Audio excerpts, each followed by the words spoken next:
Hi all, ఈరోజు మా mummy సంతకెళ్ళి vegetables తెచ్చిందండి.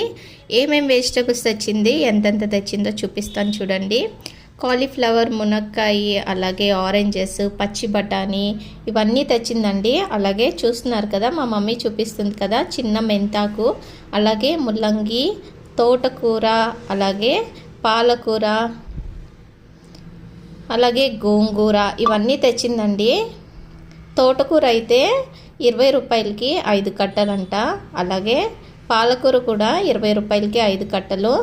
5 కట్టలు అంటే ఎంతో పెద్దవి వచ్చేస్తాయి అనుకోకండి, ఈ మాత్రం సైజులో ఉంటాయి కాబట్టి 20కి 5 కట్టలు. అలాగే ఈ చిన్న మెంతాకు కూడా 10కి 3 అంటండి. అలాగే మీరు ఉండే దగ్గర సంత ఏ రోజు జరుగుతుందో కామెంట్ చేయండి. మా దగ్గర అయితే గురువారం రోజు సంత జరుగుతుంది. అలాగే ఈ మెంతికూర ఎంతమందికి తెలుసో కామెంట్ కూడా చేయండి. జనరల్గా అయితే మనకి పెద్దవే దొరుకుతాయి కదా.